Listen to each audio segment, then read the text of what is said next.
Some stories begin with love, others with secrets. Mine began with both, under the Cairo sun. The House of Secrets. Chapter 1. A Promise in Cairo. I met her in a city that smelled of jasmine and gunpowder. Cairo, 1946. The war had not yet ended in people's hearts, even if the map said otherwise. Diplomats, spies, and remnants of empires crowded its wide boulevards like ghosts searching for purpose.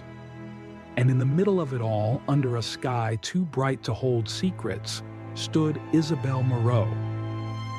I had seen her across the table in a debriefing session. I was there as a liaison officer from the U.S. State Department, not really supposed to be in the room, but I had the right uniform and an accidental clearance. She, on the other hand, didn't need clearance. She had presence. She was French, young, 22, I'd later learn, but already the kind of woman who made men turn not because of beauty, but because something in her eyes made you feel like she'd already read you cover to cover. After the meeting, I asked her if she smoked. She said no, but would have a drink, and that was how it started. A drink under a dying ceiling fan, one joke, one story, one dance at a rooftop bar with a broken phonograph. The city faded after that. Her laughter had rhythm. She wasn't one of those women who laughed too easily or too little. It came when it mattered, like punctuation in poetry. She listened more than she spoke, and when she asked questions, it felt like a test I wasn't sure I was passing. But there was something else too, something tight-wound and quiet, like a violin string always on the edge of snapping. When I asked about her family, she'd smile and change the subject. Once, late into a smoky night, I asked where home was. She answered, "A house in Boston, too old, too large, too crooked." "Crooked?" I repeated. "It leans, metaphorically speaking," she said, sipping her drink. "Everyone inside has secrets. Some of them keep the house standing. Others eat it from within." Her name was Isabel Moreau, and I loved her before I knew I did. It wasn't a dramatic realization. No thunderclap epiphany, just a quiet knowing. The kind that settles in your chest like a seed, not a spark. I never proposed. That's what makes this story so damn complicated. When my transfer orders came, reassignment to the Far East, we met for one final dinner at Shepherd's Hotel. She wore a gray dress with silver buttons and a scarf around her neck that made her eyes look like winter storms. "I won't ask you to wait," I told her. "That wouldn't be fair." She didn't reply, but I will tell you this. When I return, if I still feel the same, and if you do too, I'll find you, and I'll ask properly. She took a long drag from her cigarette. "What if I've changed? Then I'll start over, learn you all over again." She smiled. "That's the only proposal I'd consider." 2 years passed. Letters were exchanged, though not often. We never said anything sentimental, just thoughts, books we were reading, frustrations with our governments, pieces of ourselves carefully folded into paragraphs. Then, in early autumn of 1948, I returned to the States. Boston. The air smelled like dying leaves and fresh coffee. It was supposed to be a new chapter. Instead, it began with an obituary. The obituary was small. Tucked into the bottom half of page 7 of the Boston Tribune, just beneath wedding announcements and a recipe for pumpkin pie. The kind of placement that whispered, "This man may have been important, but not anymore." Gabriel Moreau, 88, entrepreneur and philanthropist, passed away suddenly at his estate in Milton, Massachusetts, known as the Elm House, survived by his wife, 3 children, and extended family. private service to be held at St. Andrew's Chapel. The name rang like a dull bell in my chest. Moreau, Isabel's grandfather, the one she had described as more shadow than man, and the gravity that holds our entire crooked world together. I didn't wait. I scribbled a note, short, no frills, and sent it to the only address I had for her, the same one scrawled on the back of a wine list 2 years ago. Just returned. Dinner at 9. Mario's. Ethan. She arrived 5 minutes late. I had come 20 minutes early. That means I spent 25 minutes wondering if I'd made a mistake, not just in writing, but in hoping. And then she was there, framed in the doorway like the ghost of Cairo. She wore black. Not the theatrical black of mourning, but something deliberate, respectful. It struck me harder than I expected. Isabel had never struck me as sentimental, yet here she was, wearing sorrow like it had always been part of her wardrobe. We didn't kiss.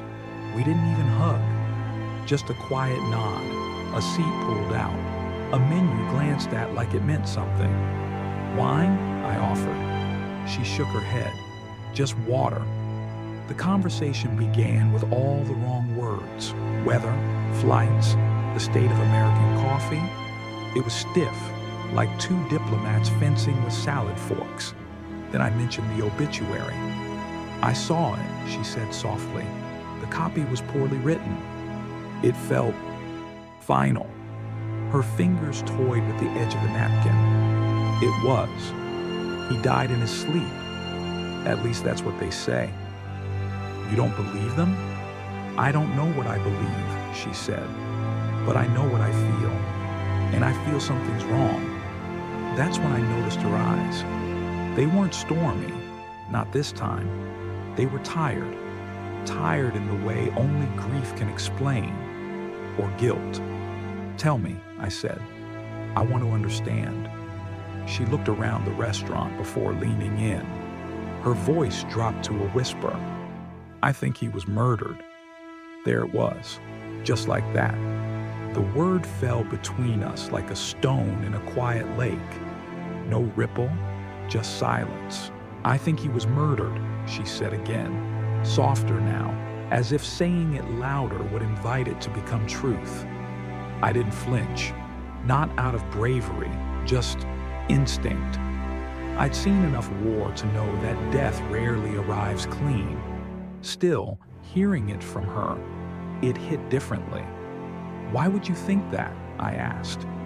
She took a breath and folded her hands in front of her, like she was preparing to deliver a briefing. Because our family doctor refused to sign the death certificate. My posture straightened. That's not nothing. No, it's not, she said. He said Gabriel's death was too convenient, too sudden. He'd been managing his diabetes, yes, but there were no signs of deterioration. One night he was fine. The next morning, he was dead. No struggle, no signs of heart failure, nothing. Has there been an autopsy? It's scheduled, tomorrow morning. And the police? They're already watching us. I wasn't supposed to leave the house tonight. I looked around, suddenly more aware of the corners of the room, of the man reading the newspaper too slowly in the back, of the woman at the bar with one drink and no lipstick smudge. You're being watched? Isabel nodded, almost amused. They probably followed me here. Why come then? She met my eyes. Because I needed you to know what I'm walking into. Because if we're going to have any future, you deserve to see the cracks in the floor before you step on them. I leaned in. Then tell me about the house. She smiled, a dry, bitter twist of her lips. It's called the Elm House. My grandfather built it when he was 40, after becoming one of the richest self-made men in Boston. It sits at the edge of Milton, surrounded by a forest he personally refused to let developers touch. It's beautiful in the way a cathedral is beautiful, tall, cold, and filled with echoes. Who lives there? She took a moment before answering. Everyone, she said finally. That's the problem. She counted on her fingers. My parents, both of them, still pretending to be married. My younger brother and sister. My grandfather's second wife, 20 years younger, half as clever. His son from the first marriage, Roger, and Roger's wife, who hasn't smiled since 1941. My great aunt, who runs the household like a boarding school. And of course, the tutor. The tutor? A man named Peter Alden, early 30s, pale as a ghost, says it's a heart condition. He teaches my brother, but mostly he teaches himself how to look invisible. I blinked. That's quite a house. Crooked, she repeated from Cairo. So crooked it doesn't need ghosts. The living do the haunting. I didn't say anything for a while. I let it sit, let her breathe. What do you need from me? I asked. I need you to come, she said. To see them, all of them. I want someone there who isn't part of the madness, someone who will see clearly. You want me to investigate? No, she said. I want you to observe. I paused. Same difference. She shrugged. If it is murder and the police believe it, someone in that house will be arrested. And if they arrest the wrong person, you want to know first. She nodded. The next morning, the fog was thick. Boston in autumn has a way of pulling the past from the ground like steam. The streets glistened with dew, and the trees lining the drive to Milton were already shedding their leaves like secrets they could no longer hold. I drove a borrowed Chevrolet, a heavy, rumbling beast that smelled of tobacco and motor oil, out toward the Elm House. Isabel had left a note at the front desk of my hotel with directions written in her precise, angled handwriting. No return address, just come after breakfast, avoid the press. That line stuck with me. Not avoid suspicion or avoid the police. Avoid the press. Whatever had happened inside that house was already a story waiting to be told. The Elm House was even more striking than I'd imagined. Set back from the road, it loomed above a sweeping lawn littered with birch leaves. A tall iron gate stood open, but I still felt as though I was trespassing when I crossed it. The gravel driveway crunched under my tires like a warning. The house itself was unsettling. It was grand, yes. 3 stories, gables carved with ornate woodwork, ivy curling up one side like veins. But there was a tension in its symmetry, like a painting hung just slightly askew. It was too perfect, too quiet, as if the house was waiting for someone to notice what was wrong. I parked near the steps and shut off the engine. For a long moment, I just sat there. I thought about Isabel, about her quiet desperation at Mario's, the tired way she said, "Someone will be arrested." I thought about the name Moreau and how it no longer felt romantic. Then I stepped out of the car and approached the front door. It opened before I could knock. A young woman in a pale green dress stood in the doorway, her expression equal parts annoyance and boredom. "You must be Mr. Carter," she said. "Isabel said you'd come." "Yes." She stepped aside. "Come in then. I'm Julia. I'm married to Roger, the son who never leaves." I blinked. "Excuse me?" She smiled without warmth. "That's what Gabriel used to call him, among other things." I followed her inside. The air was cool and scented with lavender and dust. The interior was even larger than it looked from the outside. High ceilings, long corridors, and carpets too thick to hear footsteps.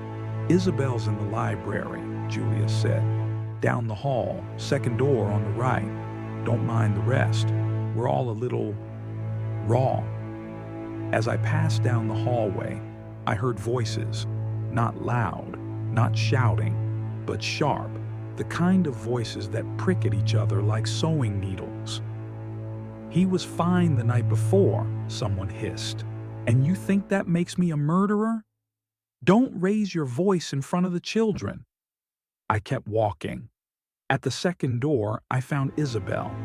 She was seated in a high-backed chair, a book open in her lap, but clearly unread. She looked up and smiled, and for a second, she looked like Cairo again.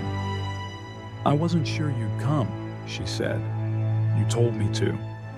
"That doesn't always work. Everyone knows you're here," Isabel said, closing the book she hadn't been reading. "You've already caused a stir, and you haven't even met most of them. I just walked in. That's all it takes in this house." I looked around the library. It was everything you'd expect from old money. Tall shelves lined with leather spines, a faint smell of pipe smoke baked into the curtains, and two chairs facing each other like opponents in a silent chess game. Isabel rose and walked to the window. "They think I brought you here to spy." "Did you?" She turned. "Number, but I won't stop you." We were interrupted by a knock. Too soft to be polite, too precise to be innocent. The door creaked open, and in stepped a man I assumed to be Roger. He was tall, thinned out in the way of men who used to lift things and now only lift opinions. His mustache was carefully trimmed, his suit a size too tight, as if sewn during better years. "You must be the American," he said, his voice dry. "The one who writes letters." "Ethan Carter," I said, extending a hand. He didn't take it. "You're early," he said to Isabel. "I told him to come this morning." Roger's eyes stayed on me a second too long, then shifted back to her. "You'll want to speak to Brenda," he said. "She's in the sunroom, pretending it's still Thursday." And with that, he turned and left. "Brenda?" I asked once the door shut. "The second wife," Isabel said, her voice flat. "The young one?" "The actress who retired at 29 and married Gabriel at 30, and now a widow at 34. "Not officially," Isabel said. "Not until the autopsy confirms the cause." I whistled softly. "That's a hell of a pause button," she nodded. "Come on, I'll introduce you." She loves attention, especially from men who haven't judged her yet. The sunroom was flooded with light, which did nothing to warm the tension. Brenda Moreau sat in a floral chair that looked like it had cost more than my car. She wore a silk robe, turquoise with red embroidery, and held a cigarette like it was part of her bloodstream. Her nails were red. Her eyes were hidden behind oversized sunglasses, though we were indoors. Next to her sat a man who looked too nervous to be casual. He had the air of someone who just cleaned up a crime scene and wasn't sure he got everything. "Brenda," Isabel said coolly. "This is Ethan Carter. He's an old friend." Brenda smiled slowly. "Old friends are my favorite kind." The man next to her didn't move, didn't smile. "This is Peter Alden," Brenda added almost as an afterthought. "He tutors the children and helps me with the radio when it won't turn on." I shook his hand. It was damp. The conversation was shallow, deliberate, like swimming in a pool filled with perfume. Brenda laughed too loudly. Peter drank his tea too quickly, and Isabel watched them both like a surgeon examining tissue under glass. "You know," Brenda said, lighting a fresh cigarette from the end of the last, "Gabriel always said he wanted to die in that house. Said he built it to outlive him. I suppose it worked." Peter glanced at her, eyes twitching. Isabel said nothing. I asked, "Where were you the night he died?" Brenda exhaled smoke through her nose. "In bed." Reading. With Peter. I glanced at him. He didn't look up. She grinned. Relax, darling. That was a joke. Mostly. Brenda's laugh still echoed behind us as Isabel led me deeper into the house. The farther we walked, the colder the air became, as though the sunlight from the sunroom was banned from traveling past the parlor. Next, she said, you should meet my father, though don't expect much. We passed through a dining room where a long table sat unused, its silverware perfectly aligned like soldiers who had surrendered to dust.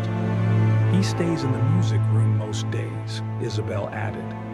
Not because he plays anything, just because no one else wants to be there. The music room was quiet, eerily so. Philip Moreau sat in a high-backed leather chair facing the fireplace. The hearth was cold. A record player rested nearby, spinning but silent, the needle stuck in a groove. The room smelled of pipe smoke and old regrets. He didn't turn when we entered.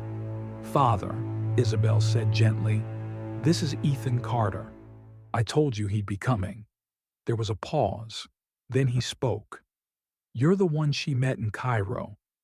His voice was low and flat, like a radio that had lost its signal. Yes, sir, I said. It's good to meet you. He turned his head slowly, revealing a face lined with weariness and deep, unmapped pain. Gabriel thought she should marry a man with a title, he muttered. Someone who could restore what he considered our legacy. I'm not here to restore anything, I said quietly. Just to understand. He smiled faintly, like someone who had once loved something and then lost the memory of it. You'll need more than understanding in this house, he said. You'll need insulation. We didn't stay long.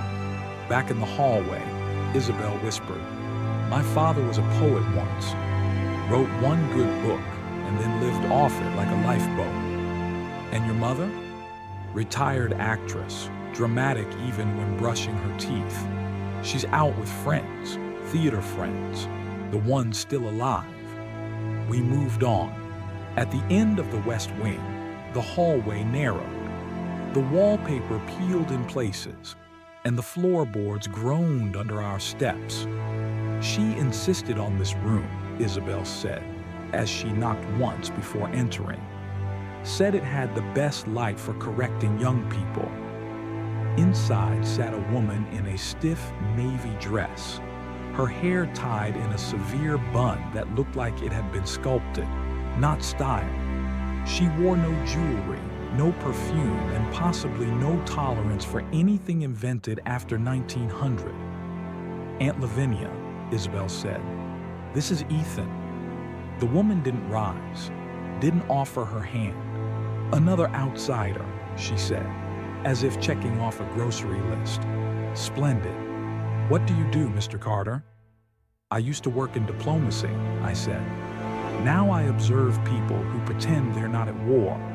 She raised an eyebrow. Cleverness is the first symptom of insecurity, and silence is often confused for wisdom, I replied, unable to stop myself. There was a pause. Then, incredibly, she smiled, just a little.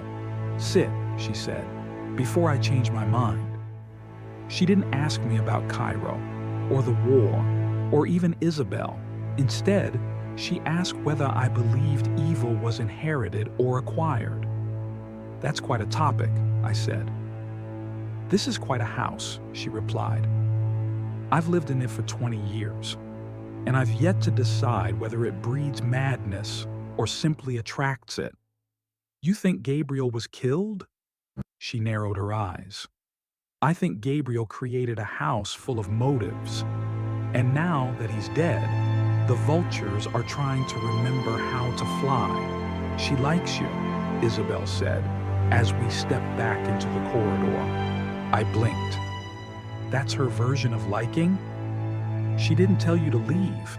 That's practically a marriage proposal. We both chuckled, but the sound barely echoed in that house. Even laughter felt careful here, like it had to ask permission first. "Is there anyone left I haven't met?" I asked. She paused. "Two. One you'll like. The other, well, you'll see." The door at the end of the north hall looked different from the others, painted yellow, chipped at the corners, a worn brass handle barely hanging on. Isabel knocked twice, then opened it without waiting for an answer. "Josephine," she called, "you have a visitor." The room was a child's kingdom, books stacked like castles, paper dolls lined up along the windowsill, and a globe with pins stuck in countries I wasn't sure even existed anymore. In the middle of it all sat a girl, 10, maybe 11. Curly dark hair, oversized glasses, legs crossed like a diplomat preparing a report. She looked up at me without blinking. "You're Ethan," she said. "I am." "You were in Cairo." "That's right. You kissed my cousin, twice." I coughed. Josephine didn't laugh. She just pointed to a red notebook beside her. "I take notes," she said. "She's gifted," Isabel whispered, a smile tugging at her lips. "But also, a bit of a terror." "I'm not a terror," Josephine said, without looking up. "I'm observant. That's different." She stood and walked over to us, barefoot, her notebook tucked under her arm like a weapon. "Did you know my grandfather was murdered?" I glanced at Isabel. "I've heard suggestions." Josephine leaned in close. "They're all lying, you know, everyone here." "That's a big claim."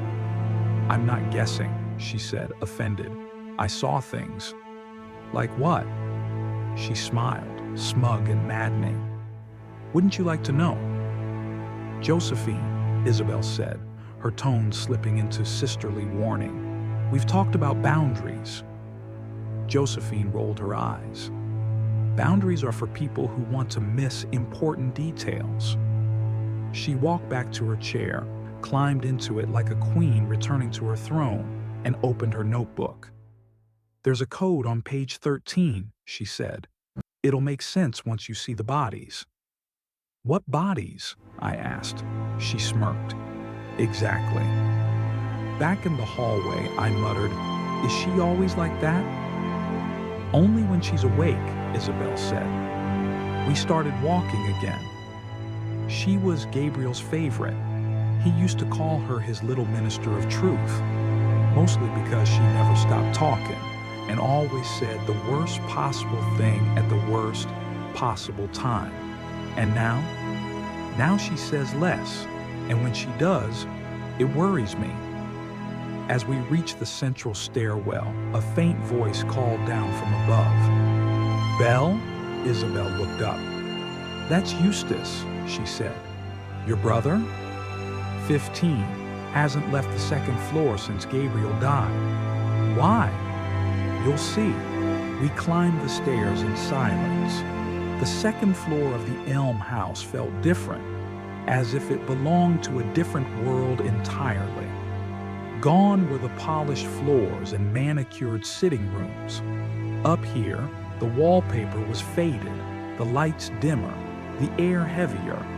"It used to be the children's wing," Isabel whispered. "Now it's more like exile." At the end of the hallway, a door stood ajar. Isabel knocked twice and pushed it open. The room smelled faintly of camphor and old newspapers. Inside, sitting on a bed that hadn't been made in days, was Eustace. He looked like someone recovering from an illness he didn't remember catching. Thin, pale, his hair a little too long. A chessboard sat open beside him, half played, the black queen lying on its side. "Eustace," Isabel said gently. "This is Ethan. He's a friend." Eustace nodded once. "You're the one from Cairo." "You've been well informed," I said, stepping in. He gave a half smile. "When you never leave the upstairs, news finds you in whispers." He motioned toward a chair by the desk. I sat. I'm sorry about your grandfather, I offered. He was 88, Eustace replied, shrugging. Statistically, we should have been surprised he lasted this long. Still, I said, it must have been hard. He stared out the window. He was the only one who didn't pretend. Pretend what? Eustace turned to me. That this house isn't eating itself from the inside out. Isabel looked uneasy. I could tell she hadn't expected him to be this open. Not with me. Did you see anything? I asked. The night he died? Eustace hesitated. Then I heard voices. Around midnight. Software. Urgent. Coming from downstairs. Did you recognize them? One of them was Peter. The tutor? He nodded. The other voice was harder to place. Could have been Brenda. Could have been Father. They both whisper when they think no one's listening. Did you go check? Eustace let out a tired laugh. I'm not exactly built for heroism, Mr. Carter. I keep to my floors and my fantasies. He picked up the fallen queen and placed it upright on the board. You think it was murder, I said, watching him closely. He looked up at me with eyes too old for 15. I think someone wanted Gabriel gone. And in this house, what people want and what they do often become the same thing. When we stepped out of the room, Isabel looked shaken. He wasn't like that before, she said. He used to be funnier, lighter. Grief changes people, she nodded. So does Gil. We walked down the hallway slowly, like two people who didn't want to return to the ground floor. You've seen them all now, she said. Every suspect, except your mother. She'll make an entrance when it suits her. And the staff? They don't speak, Isabel replied. Not unless spoken to. And even then, they only say what Gabriel trained them to say. He believed silence was a virtue, especially in people paid by the hour. We reached the stairs. I stopped and turned to her. Do you think one of them did it? Isabel hesitated. Then with a voice so quiet I almost missed it. I think all of them could have. My room was on the 3rd floor, far enough from the rest of the house that I could pretend for a while that it wasn't alive, because the Elm House was alive, not in the haunted house sense, but in the way a jungle is alive, watching, breathing, waiting. The walls had too much silence. The floorboards whispered under every step. The mirror on the dresser reflected more than it should. Or maybe I just hadn't slept well in years. I set down my coat, checked the lock on the door, old brass, stiff, and leaned against the wall. Outside, the wind moved through the trees like someone sighing. I looked through the window. The forest behind the house stretched endlessly, dark and indifferent. Somewhere down there was a wrought iron fence, a stone path, and a garden that hadn't been tended in months. I didn't plan to sleep, but I sat down on the edge of the bed just to think. And that's when I heard it. A soft knock, not at the door, at the window. I froze. 3 stories up, and someone had knocked at my window. I stood slowly, every muscle in my body tightening. For a second, I wondered if it had been the wind. But then came another knock, a single, deliberate tap.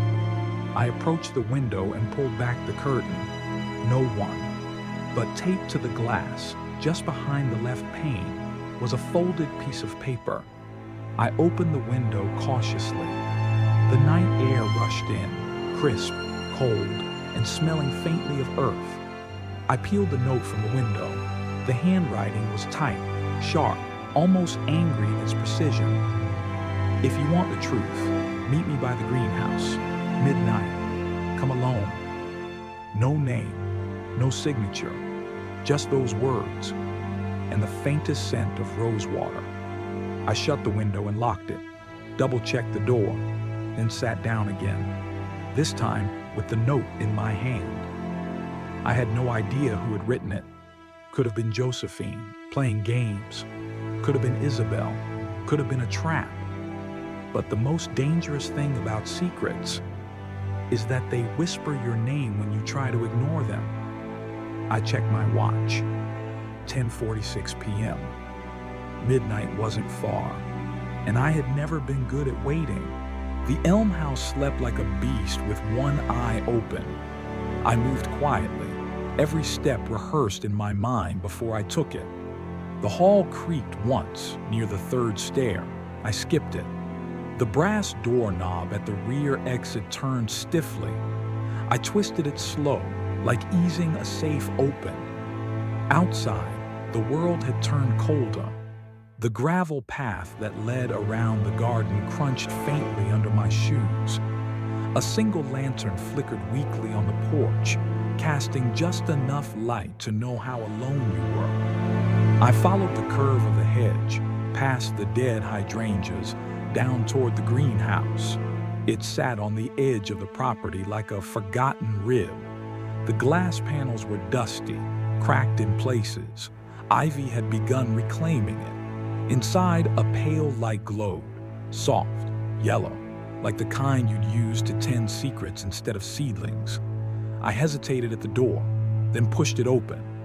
The smell hit me first, not of plants, but of rot, of mildew, and the faint chemical tang of something synthetic. Inside, a single standing lamp lit the space, and beside it, wrapped in a trench coat too large for his frame, stood Peter Alden, the tutor. "You came," he said, like he hadn't expected it. "I don't like unanswered questions," I replied. "Was it you who left the note?" He didn't answer. Instead, he pulled a handkerchief from his pocket and wiped his palms. "There's something wrong with this house, Mr. Carter." "Tell me something I don't know," he half laughed. "I've been here 3 years, long enough to see beneath the polite silences.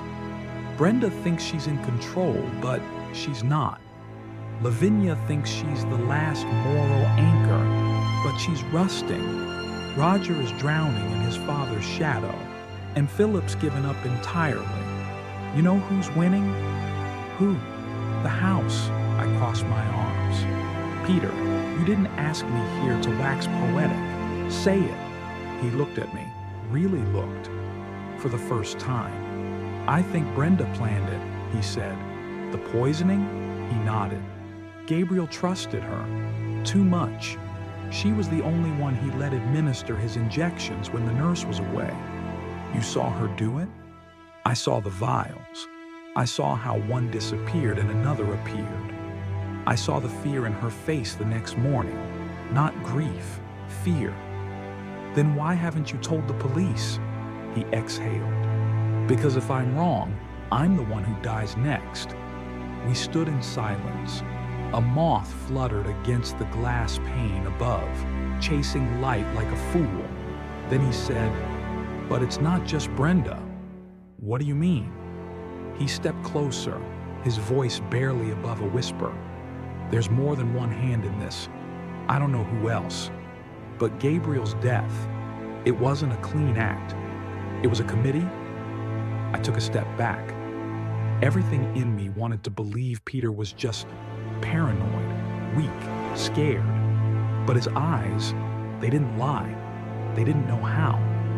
Before I could say anything else, he pressed a folded envelope into my hand. "What's this?" "A list," he said, "of things that don't add up." Then, like a ghost retreating into its grave, he stepped back into the shadows of the greenhouse. I walked away slowly, the note heavy in my coat pocket. And for the first time since arriving at the Elm House, I realized something simple and terrifying. I wasn't just an observer anymore. I was part of the story. I didn't open the envelope until I was back in my room. Something about it felt sacred, dangerous, like cracking a seal on something that had been buried for a reason. The lock clicked behind me. I drew the curtain, sat at the desk, took a breath. Then I unfolded the flap. Inside were two items: a list of 7 handwritten notes, each underlined in red, a torn piece of a photograph, faded and curled at the edge. I read the notes in order. Each line was simple, but chilling. Bottle of insulin swapped 3 days before death. Roger visited pharmacy in town, lied about who it was for. Josephine caught listening at the library door. Again, Brenda made phone call to unknown number at 2:17 a.m. Gabriel changed his will, but document vanished. Nurse suddenly reassigned week before. No paper trail. Isabel argued with Gabriel 2 nights before. About me, I blinked at the last one. About me? I picked up the torn photo. It was the corner of a group picture, clearly old, maybe 5 or 6 years prior. 4 people stood in front of the Elm House. Only one face was visible: Gabriel Moreau, smiling faintly, one hand on the shoulder of someone cropped out of frame. Behind them, near the steps, was a figure in the shadows, barely visible, possibly female, possibly Brenda, possibly someone else entirely. There was a faint pencil note on the back. She was never supposed to be in the photo. A knock startled me. I slid the paper and photo into the drawer, shut it. Another knock, firmer this time. I opened the door. It was Isabel. She stood there barefoot, wearing a black coat over her nightdress. Her hair was loose. Her face was pale. "We need to talk," she said. "Now." We sat in the armchairs by the coal fireplace. She didn't look at me right away. "I saw Peter slip you something," she finally said. "In the greenhouse. You followed me?" "I watched, from my window." "Why didn't you stop him?" She looked up, eyes glassy but burning. "Because I wanted to know if he trusted you." "He's scared," I said. "But he knows more than he lets on." Isabel nodded. "He's not the only one." She leaned forward, voice low. "There's something you don't know, Ethan. The night Gabriel died, I was awake, and I saw someone come out of his room." I froze. "Who?" She swallowed. I didn't want to believe it, but it was Josephine. Thank you for listening, but remember, the truth never sleeps.